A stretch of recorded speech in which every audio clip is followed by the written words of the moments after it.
On, chan, chan, chan.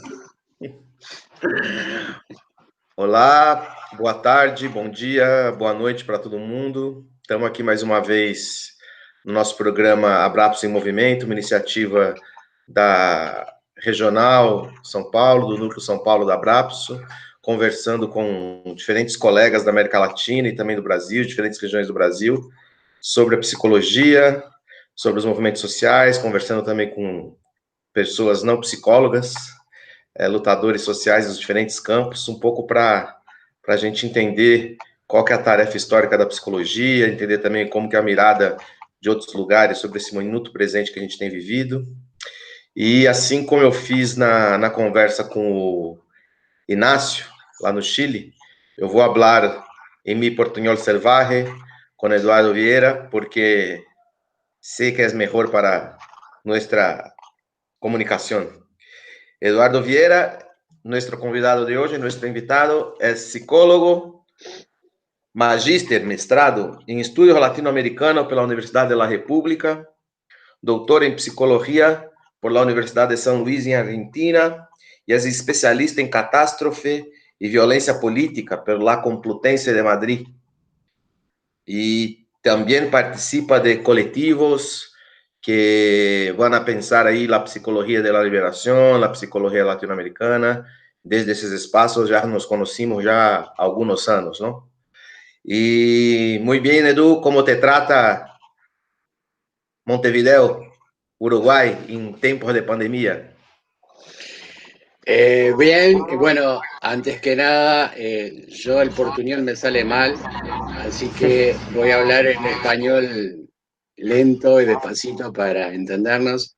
Gracias por la invitación, Bruno, gracias por la invitación a Grapso, y me parece que es bien importante para todos y para todas que en estos tiempos y en todos los tiempos nos conectemos. Y yo le decía a Bruno un poco antes de este diálogo, esto es una oportunidad, que la pandemia no solo hay que tomarla como el discurso caótico y apocalíptico que estamos recibiendo, sino también una oportunidad para construir cosas distintas y para también ver de dónde veníamos, ¿no? Yo lo que digo es que hay una continuidad, que no es solo, bueno, el tiempo empezó a partir de la pandemia, sino que había una cierta construcción subjetiva hegemónica que nos hacía ser un poco individualistas, un poco competitivos, un poco consumistas, y que de alguna manera estábamos sufriendo una pandemia bastante fuerte, que era la pandemia de la enajenación.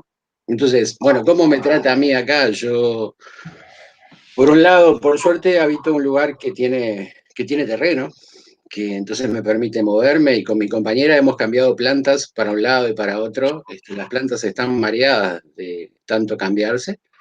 La casa ha sido decorada como nunca, y me parece que también está bueno eso, que también está bueno ese encuentro con el territorio propio que a veces uno, por otras cosas, tiene que dejar un poco de lado. Está bien. Y una de las cosas, a propósito de lo que está diciendo, una de las cosas que está muy hablado por todos los lados es que nuestro mundo nunca más será el mismo de ahora adelante, ¿no? Tú estás planteando una manera de mirar críticamente la manera como vivíamos hasta ahora, ¿no? ¿No? ¿Qué te parece que puede cambiar en este momento? ¿Cómo está? Porque hay muchas personas que dicen, ¿cuándo vamos a volver al normal?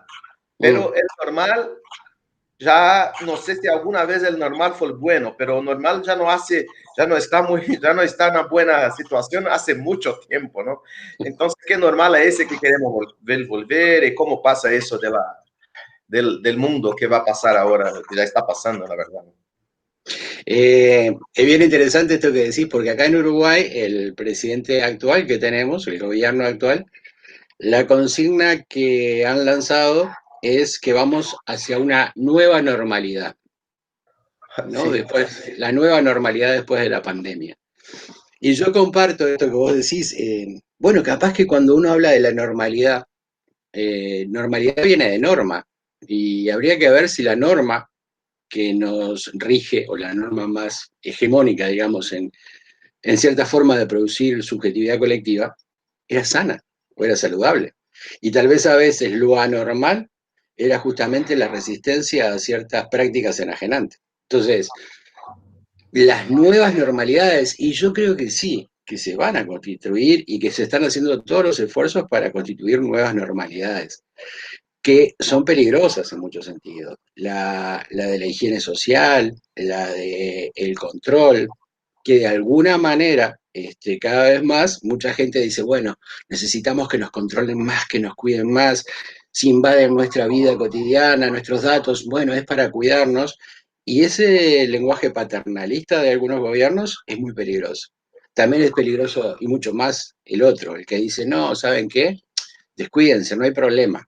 Y lo pienso incluso en Brasil, ¿no? Específicamente, o en Estados Unidos, que parece que sí están cuidando, pero otro tipo de cosas. Están cuidando la economía, están cuidando al capitalismo. Y tal vez la gente guardada a veces no está produciendo adecuadamente. Pero yo creo, ¿sabes qué, Bruno? Que no vamos, y que además no es que estos cortes abruptos, ¿no? Que en estas continuidades no estamos transitando hacia un único mundo distinto. Estamos transitando hacia diversos mundos cambiados. Hay cosas que seguramente van a cambiar, porque esto es no solo un trauma, es un aprendizaje, son muchos aprendizajes, de individuales y colectivos.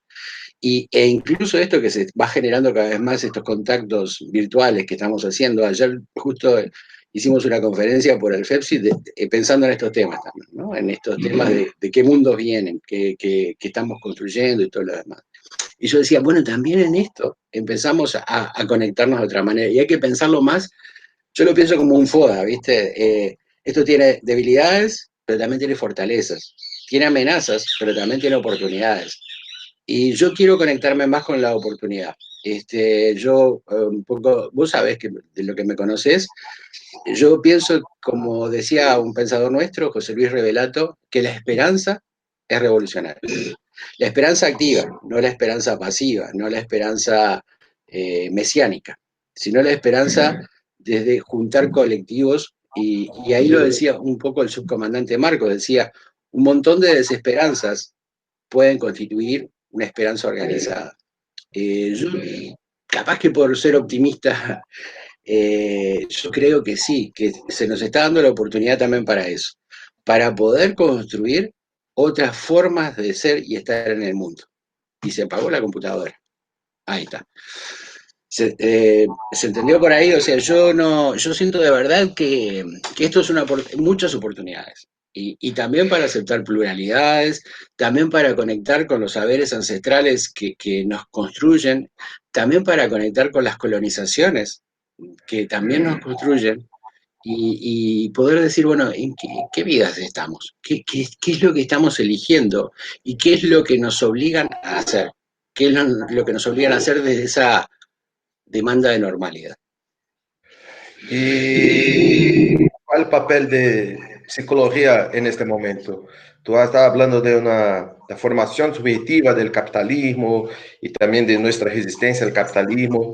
Me parece que en ese momento hay una nueva conformación también de formas subjetivas, ¿no? Estaba diciendo de recuperar, estamos obligados a recuperar algunas cosas, como por ejemplo cuidar más de nuestro espacio doméstico, cuidar más, estar más perto, estar más cerca de personas, o que aquí en Brasil, por ejemplo, hay un aumento vertiginoso de la violencia doméstica, por ejemplo, pero también escuchamos que hay mudanzas en eso de tener que reinventar los afectos y cosas así. ¿Qué piensa que la psicología, y ahí también se puede hablar un poquito desde la psicología de la liberación, tiene a decir al mundo, a nuestra América Latina, sobre eso? Una mirada desde la psicología. Mirá, yo pienso que la psicología de la liberación, o Nacho, Ignacio Martín Baró, y desde ahí muchos y muchas, han planteado herramientas que parecen que en un momento fueron como desconsideradas, no científicas, vaya a saber qué, y yo creo que ahora son cada vez más visibles como herramientas muy potentes. Por un lado, el desnaturalizar todo aquello que teníamos y tenemos naturalizado. Una cierta forma de ser y estar en el mundo. Incluso yo ayer comentaba, yo viajo de la universidad a mi casa, yo viajo en ómnibus, en colectivo, como se le diga. Y una de las cosas que siempre veía es que todos y todas estamos conectados, pero con el celular, con el móvil, con el portátil. Y yo decía, pero ¿qué nos está pasando? ¿Cómo nos conectamos entre nosotros como personas, no? Incluso cuando uno le habla al de al lado, el de al lado todo molesto se tiene que sacar el auricular para poder escucharte, porque está conectado con vaya a saber qué. Y de hecho veía personas que ni siquiera estaban escuchando o chateando, sino que simplemente miraban al celular o conectados con un jueguito de donde bajan cositas y bueno. Entonces vos decís, ¿cuántas cosas teníamos naturalizadas de una forma de ser y estar en el mundo? Es tiempo de poder desnaturalizar. Y creo que desde ahí esa herramienta parece muy potente, así como todo lo ideologizado, que es otra herramienta que se plantea de la psicología de la liberación, ¿no? La desideologización. Pero ¿desde dónde? No desde un abstracto, desde un puro acervo teórico, desde la vida cotidiana, desde el sentido común. Y yo creo que esta pandemia nos ha confrontado fuertemente con el sentido común, con esa vida cotidiana que no veíamos. A mí me parece que un papel fuerte de la psicología en estos tiempos pasa por compartir y cooperar en dar visibilidad a lo cotidiano, a eso cotidiano que hizo algo como lo que decía Boaventura de Sousa Santos, ¿no? Que viviéramos en sociedades formalmente democráticas, pero socialmente fascistas. Y que de repente en un momento nos sorprendimos con, ¿por qué acá ganó este partido? Acá, ¿por qué ganó este gobernante? Pero cómo se venía construyendo una cierta lógica que no pudimos ver, que era esa cierta fascitización de la sociedad. O lo que mismo decía Félix Guattari, hay un libro del devenir de la subjetividad que es bien bonito, y él en una parte decía, miren, el poder del capitalismo no son ni sus armas, ni su dinero, es la capacidad mucho más fuerte que la de los movimientos alternativos de producir subjetividad. Y hay una subjetividad hegemónica que todos y todas hemos cooperado en sostener y en de alguna manera potenciar. Bueno, a mí me parece que el papel de la psicología en esto pasa fuertemente por poder cooperar en construir visibilidades, por desnaturalizar, por desideologizar, pero también en lo que decía Ignacio. Yo sigo pensando que también en desnaturalizar y desideologizar nuestras propias prácticas. Una psicología que también a veces puede ser cómplice sin saberlo o sin quererlo. Un tema muy fuerte que ha hablado es de la memoria, de la sabiduría ancestral. Ignacio Martín Baró habla de manera muy fuerte y me llama mucho atención este término que trabaja, que es la memoria histórica de los pueblos, ¿no? Ah, me parece, acá en Brasil ahora están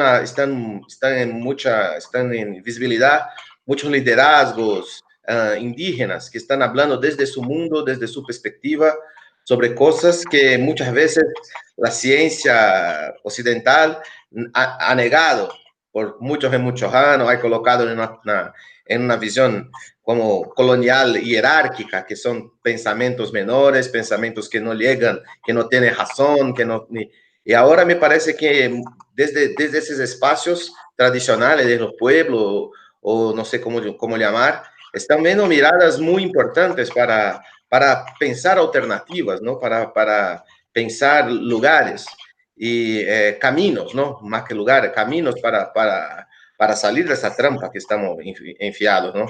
Y me parece, ¿cómo ves esta posibilidad de la memoria histórica que nos habla Martín Baró? ¿Cómo estamos? Porque ahí también hay un tema, sí, yo y vos hablamos muy bien por la internet, porque tenemos ese acceso, ¿no? Pero sabemos que también ese acceso de la internet no está tan fácil para estos pueblos, que están más aislados, que no tienen tanto manejo y tanto costumbre con la tecnología.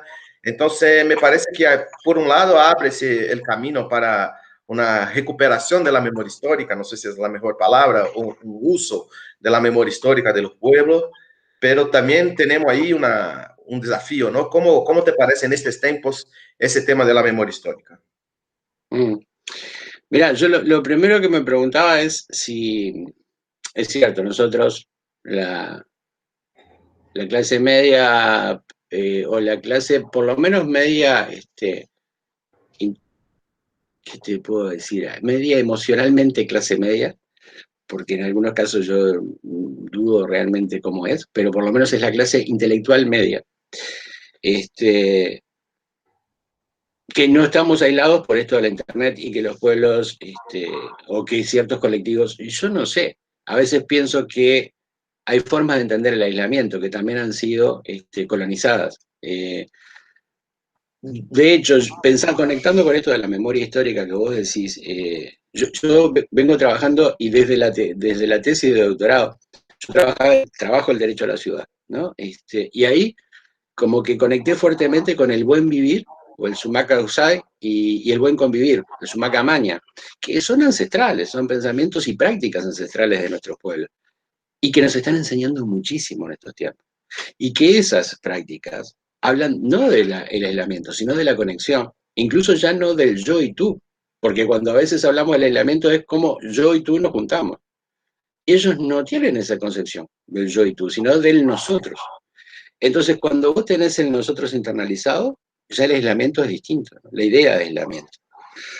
Capaz que te diría que mucho, y en lo que vos decís, capaz que tendríamos que abrir más las orejas y el sentimiento a esas enseñanzas, a esos aprendizajes que están ahí y que hemos también nosotros sido cómplices en relegar este, a la brujería, lo desvalorizado, el pensamiento marginal, el pensamiento bárbaro, como decía Sarmiento.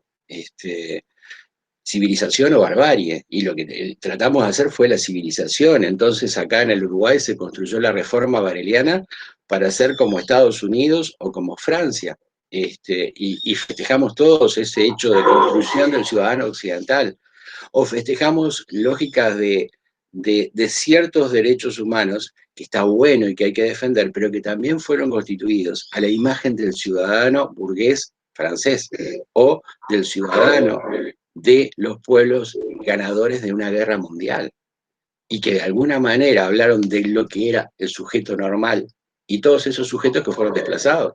Y no solo pienso en las comunidades indígenas, las comunidades negras, todas esas comunidades desplazadas, esos saberes marginales que están en nosotros, pero que también los hemos desplazado a un lugar tan lejano, que esa es la memoria que tenemos que construir también como disciplinas, pero también como sujetos individuales, ¿no? Conectarnos con eso.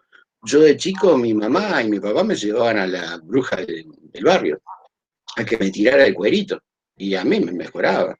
O me ponía una lanita roja contra el mal de ojo.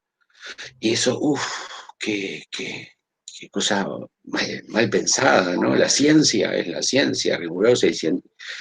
Y la ciencia yo creo que tal vez en muchos momentos, y aún en este momento, está mostrando todas sus debilidades.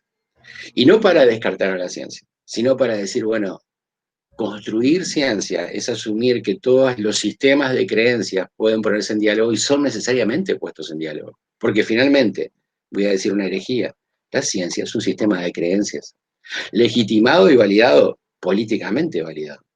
Pero esos sistemas de creencias que han quedado en el olvido, bueno, son necesarios y cada vez más, creo, en este momento se muestran imprescindibles. Yo digo con esto de la memoria que vos decías, Bruno, mirá, yo pienso la memoria como países, como continente, como sures, pero también la memoria como sujetos y también la memoria como disciplina, para contribuir un poquito, por lo menos, a la descolonización. Algo de lo que trabajó Quijano, Migliaro y tantos, y Silvia Rivero Cusicanqui, por ejemplo, ¿no? Entonces, ¿cómo conectarnos desde otro lugar para poder hacer? Sí, y sé que tú estás ahora organizando, no sé si exactamente puedes explicar mejor, un libro o una serie de libros que son libros de poemas, si no me engano. Y estamos diciendo que piensa que eso tiene un papel importante, ese tema de afectivo. Me acuerdo también de Fausto Borda diciendo del docente pensante y cosas así. ¿Cómo es que la iniciativa es esa y qué papel juega esa dimensión, la dimensión poética, la dimensión, si quiere, afectiva, sentimental? No sé, qué papel juega en este momento en cuanto a resistencia, en cuanto a lugar de y cuál el papel de la psicología, sobre todo en eso, que tiene como casi como su tema central, tal vez, pensar el tema de cómo se manifiesta, se expresa en la condición humana, en los pueblos y todo. Es una serie que nació no solo de mi iniciativa para nada, sino de como que de un grupito, ¿sí? Un grupito de personas que dijimos, ¿por qué no decir cosas y hacer cosas, intentar hacer cosas de otra manera? Porque siempre desde esa manera a veces formateada y protocolizada, indexada. Eh, y por qué no el sentir que siempre está, que decimos que es necesario integrarlo, por qué no transmitirlo y desde ahí también poner en diálogo desde otra forma. Y esa forma encontramos que era la poesía. Entonces dijimos, bueno, hablemos de una serie de libros que traten incluso de integrarnos en el continente. O sea, la propuesta es a nivel del continente y esperemos, ojalá es un sueño, que sea del sur en general, del sur no geográfico, sino del sur político. Y es poesía política latinoamericana. Entonces, esa poesía política latinoamericana tiene, sí, específicamente a veces un momento centrado en lo social, en lo comunitario, pero también a veces hablando desde lo individual, hablando desde el amor, que a veces ha quedado como tan relegado y sin embargo es una herramienta fuertemente política. Entonces desde ahí hay una editorial, que es una editorial que se llama Bibliobarrio, una editorial solidaria, que surge de un trabajo que se ha hecho con los enfermos psiquiátricos aún hospitalizados y otros que están como en tránsito, ¿no? Entonces desde ahí se constituyó esta editorial y entonces es muy artesanal, se hace libro a libro, con manos solidarias y bueno, la idea es eso, justamente una construcción solidaria. Va a ser una serie de libros, ya salió el primer libro, para ser narcisista, el primero es el mío, se llama Psicoemario, y bueno, sacamos un conjunto de unos 150 libros para ver qué pasa, están pasando cosas muy bonitas, y mes a mes van a ir saliendo libros justamente de esto, de poesía, Mes a mes, todo el mes. mes a mes. No te desmayaste, ¿no? Oh, sí, la Eh, computa tomó un susto también, está con su batería, ahí está, pronto. No, pero igual hay un primer ensayo que es este semestre. Vamos a ver qué pasa, pero están pasando cosas muy bonitas y además empieza a aparecer esas voces calladas, eso que vos hoy nombraste, que no son ni los psicólogos ni profesionales, sino que son esas voces comunitarias que han dicho muchísimas cosas, pero que a veces están. No es que no tienen voz, porque eso es una tontería decir que no tienen voz. Tienen voz, pero no se la deja escuchar. Y este espacio está empieza a aparecer esa cosa de decir, bueno, hay un espacio posible para poder decir, y bueno, esperamos que aparezcan escritos de Guatemala, de El Salvador, de Brasil, de México que ya han aparecido, de Colombia que ya han aparecido, y la propuesta es eso, que mes a mes salga uno de esos libros. El primero se llama Psicoemario, entonces, porque tiene algo que ver con la psicología y con el poemario, y después iremos viendo cómo va. Muy bien. Ha citado ahí un gran pensador de Uruguay que no es tan conocido acá en Brasil, no es tan conocido, que es Rabelato, que ha conocido ahí con usted y ha traído un trabajo de Rabelato para acá y ahí pudo conocer mejor. Y también hablas de la amorosidad y me acuerdo mucho de término amorosidad política que habla Paulo Freire. Y eso ha sido un tema que nosotros de Núcleo São Paulo en Abrazo tenemos conversado un poco, porque como el papel de la amorosidad política. y ha hablado de la esperanza de Rabelato, y me acuerdo de una entrevista que ha visto hace unos días de Rosenkopf, ese escritor que militante tupamaro que está estado en cárcel con Pepe, no exactamente con Pepe, pero la cela al lado de Pepe en solitaria durante 10, 12 años.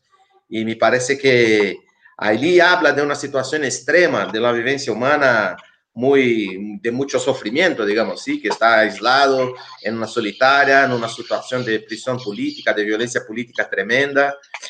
Habla de eso con una poesía muy fuerte, ¿no? Y no una poesía agua con azúcar, decimos acá en Brasil, no, una cosa blanda, no sé cómo la palabra mejor para decir en español, pero una poesía que es altamente lírica y potente, ¿no? Habla de cosas muy sencillas que pasan dentro del cárcel en la solitaria, al mismo tiempo está hablando para el mundo, me parece. Mira, miro eso también en una figura muy conocida ahí de Uruguay, que es Pepe Mujica, ¿no? Y también, también en esa atmósfera toda de Uruguay, que tuvo el placer de conocer algunas veces, incluso en tu casa y todo, como esto dice mucho del pueblo uruguayo, de la manera de Uruguay decir, a veces como no conocimos mucho los otros países hermanos de América Latina, no se conoce mucho el tipo, la manera de ser de uruguayo, y se puede hablar un poco de eso. ¿Cómo ves que ese tema de la esperanza, de la amorosidad, de la sencillez, se dice, simplicidad, sencillez, que me parece tan fuerte? A mí particularmente me toca profundamente, soy como un hermano del alma de este tipo de vida y por tanto de los uruguayos, porque me siento muy, muy tocado por eso. ¿Se puede hablar un poco cómo eso? Porque eso me parece que también habla mucho de la subjetividad uruguaya, de la manera de mirar la vida y todo. ¿Cómo ves eso? Hay algo que yo digo de Uruguay, que somos una reserva ecológica. Este, y que de alguna manera tiene que ver con ser tan chiquititos. O sea, somos una mancha en el mapa, ¿no? Una mosca que entra ahí chiquitita. El fin del mundo. Y que hace mucho ruido, así como también el enano orgulloso, ¿no? Que dice, ah, sí, pero mirá en el fútbol, mirá lo que hicimos, mirá con los escritores. Y yo creo que esa reserva ecológica que somos, esa aldea, porque de verdad a veces nos decimos, o el paisito, como hablamos de este lugar, permite otros tiempos. Cuando cualquier, o bueno, por lo menos algunos, vamos a o ciudades más grandes, al tiempo estamos cansados. Tanta gente, tanto vértigo, tanto tránsito. Acá 5 autos se juntan y empiezan a enojarse porque dicen, qué trancón, ¿no? Y tenemos ese espacio para tomar el mate y vamos y ese espacio del diálogo, aunque también en eso de la cierta subjetividad hegemónica, fuimos construyendo una lógica que a veces vos veías a dos tomando mate, conversando lentamente, pero decían, no, no, te dejo porque tengo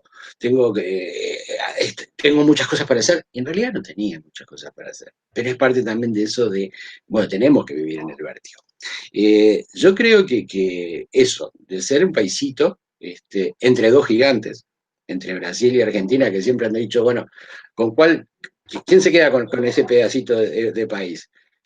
Nos ha permitido quedarnos ahí cuidaditos, ¿no? Porque bueno, como los dos se peleaban, si no se peleaban los dos, algunos se hubiera quedado con nosotros. Pero como están los dos peleados, nosotros ahí quedamos en el medio. Eso nos ha cooperado. Igual yo soy no muy partidario de hablar de como una subjetividad de un país.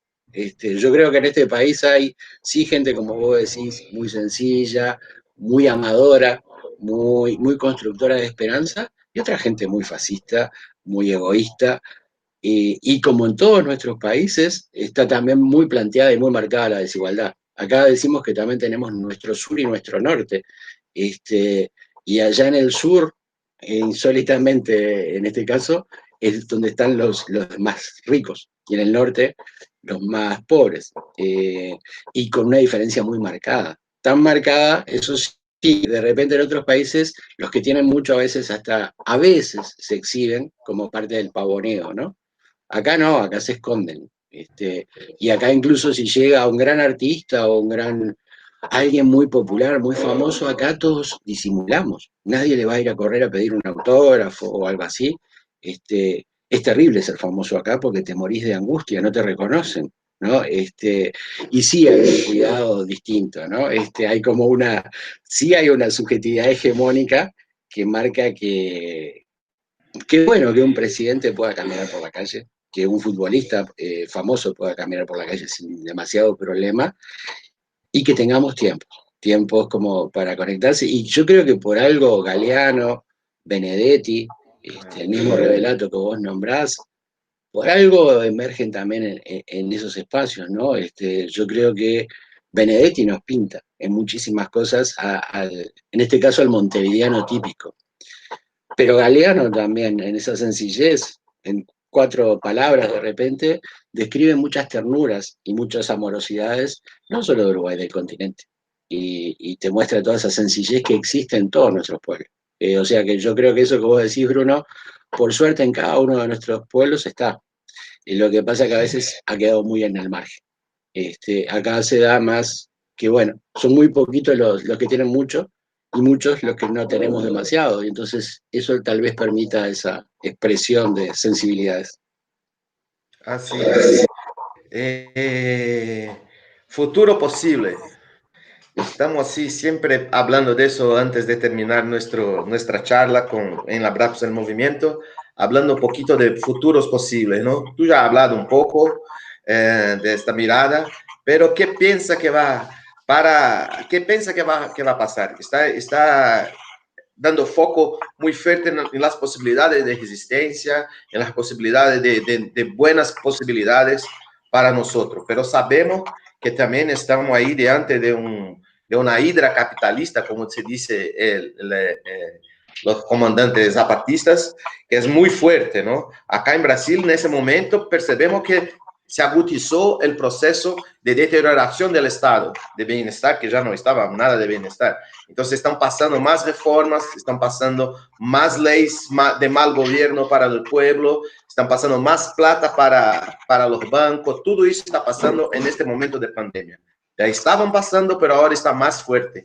Y me parece que también América Latina juega en este momento un papel estratégico muy fuerte en relación a las nuevas correlación de fuerzas en nivel geopolítico, ¿no? China, Rusia, Estados Unidos, todo eso que está pasando ahí. E eso apunta para futuros posibles que pueden ser muy tenebrosos también, ¿no? Que hay esta dialéctica, este juego de doble, ¿no? Se abre para muchas cosas y también se agudiza muchas cosas. ¿Qué te parece que puede ser un futuro o los futuros, si es posible decir, de nuestros próximos momentos? ¿Qué nos guarda los próximos pasos para América Latina? CEPAL hace poquito lanzó un pronóstico económico que esta va a ser la peor crisis económica, mucho más allá de la de 1929 y la de 1914. Y eso es claro, porque la economía se paralizó y a nivel mundial va a ser un poco bastante complicado. Y por supuesto, lo que le llaman los países emergentes o los países subdesarrollados o los países en desarrollo, vamos a ser los que más la vamos a sufrir, porque ya la sufríamos antes. Ahora, por otro lado, las lógicas, esto que hablábamos hoy de la higienización, yo creo que también ese discurso entra un poco y ya no es solo desde los gobiernos o de los poderes del capital, sino que entra en la subjetividad de la gente y entra también esa violencia. Yo digo, ayer hablaba de que, cuidado, que a veces los héroes de hoy pueden pasar a ser villanos mañana. Y ya en algunos lados empieza a pasar que el personal sanitario que es tan aplaudido y tan agasajado empieza a ser el personal villano porque no pudo cuidar demasiado, porque no salvó al cercano, a mi amigo, a mi familia, o porque incluso es agente de contagio, que ya en algunos edificios han puesto carteles de expulsión, de decirle, no, acá no entres porque traes la enfermedad. Entonces, vos dijiste una cosa bien importante, utilizaste el término dialéctico. Yo creo que lo que a mí me importa es que no entremos solo en los futuros caóticos, sino también en los futuros de oportunidades. ¿Que va a ser muy difícil? Seguro. Pero también creo que en esto más difícil que aparece en muchos planos, en el plano de lo económico, en el plano de ciertas violencias que van a hacerse tal vez más visibles, no sé si más exacerbadas, pero por lo menos más visibles, es también la oportunidad para que nosotros podamos hacernos cargo de herramientas potentes para confrontarla. Y digo, yo creo que la herramienta potente es juntarse. Moffat decía, cuando las personas se juntan para resolver un problema, la mitad del problema está resuelto, porque el problema era juntarse. Y yo creo que en estos tiempos, y que fíjense, es súper llamativo, ¿no? Por lo menos anteayer mostraban acá en el informativo las estadísticas de qué le preocupa a la gente. La inseguridad fue el gran tema por el que el gobierno de la calle, el gobierno de derecha, ganó en este país. Era como el gran tema, boom, ¿no? Y como que fue a un nivel mundial que la inseguridad era un tema central. El delito contra la propiedad privada, el miedo al delito. Ahora eso cayó totalmente. Y la preocupación de la gente es el coronavirus. Yo digo, sigue siendo el tema de la inseguridad. Y sigue siendo el miedo al otro, la desconfianza ante el otro. Ahora el delito no es que me robe, el delito es que me contagie. Pero seguimos teniendo como esa construcción del otro como lo desconfiable, le tenemos miedo. Y yo decía, cuando hablábamos de la inseguridad, y que además la habíamos estereotipado, que inseguridad era el delito contra la propiedad privada, cuando hay inseguridad social, económica, laboral, afectiva, inseguridad familiar, todo eso no existía. Ahora empezamos a ver la inseguridad sanitaria, por ejemplo, ¿no? Hospitales que empiezan a mostrar todas sus vulnerabilidades, personal sanitario que empieza a quejarse por las condiciones de trabajo y tantas cosas más. Ahora yo digo, capaz que en eso que empezaba a pasar en la inseguridad, cada vez más fuimos vaciando los espacios públicos por miedo. Y eso provocaba un mayor incremento del delito, porque en realidad el espacio público vacío es el espacio público propicio para la afectación a las personas individuales que quedan aisladas. Lo colectivo ha ido como desapareciendo. Y es muy difícil, y todo en los movimientos sociales se dice muchas veces, qué difícil es hacer la convocatoria, qué difícil es organizarnos. Y a veces la convocatoria empezaba a ser por la red, que acá hay un cómico uruguayo que a las redes sociales le dice las redes morales, ¿no? Y entonces nos liberamos de todas nuestras necesidades de militancia política a través de largar una consigna por una red y que nos pongan unos cuantos likes. Estas cosas también pasan. La red también es una potencia sustantiva, si lo usamos para juntarnos. Y creo que ahí en San Pablo fue ejemplo en un momento, ¿no? Por ejemplo, por el pase libre. Fue un momento, por lo menos, aunque instantáneo, algo así que se dice, movimientos ahora a veces se juntan por una situación particular y después rápidamente se disuelven. Pero yo creo que sí va a haber mundos complicados y en esto también que vos decías de lo geopolítico. No seamos inocentes. O sea, no vamos a vivir igual en todo el mundo las crisis que se vengan. Y esas desigualdades a nivel de lo geopolítico y lo mundial, cada vez más tenemos que hacernos cargo y tal vez empezar a cuestionar por qué nos llamamos subdesarrollados. Yo quiero ser desarrollado como esos países que me llaman así. Quiero, ¿de dónde estoy emergiendo y hacia dónde emerjo? Eh, ¿Por qué esta lógica del país dependiente? Y tantas cosas más. Yo creo que ahí también tenemos mucho para hablar desde la psicología, porque esa no es solo una construcción desde lo económico, en abstracto, dar cuenta de la integralidad. Y desde ahí me parece que tenemos mucho para hacer. Entonces, crisis, violencias posibles, pero también oportunidades para, si nos juntamos y podemos lograr juntarnos, hacer muchísimas cosas. Muy bien, Eduardo Viera, desde la vieja gris, pero con colores, como aprendí ahí caminando, con un librito de poesía en la mano. Te agradezco mucho, hermano. Vamos a hacer ahí una iniciativa para poemas políticos desde acá de Brasil, de distintos sitios de Brasil. Y seguimos en contacto. Te agradezco mucho en nombre de Abrapso, mi nombre propio. Seguimos en contacto, Edu. Muchas Seguro, gracias. con todo el afecto y con toda la ternura. Y gracias por invitarnos porque eso también hace seguir juntándonos. Gracias a vos. Sí. Interromper la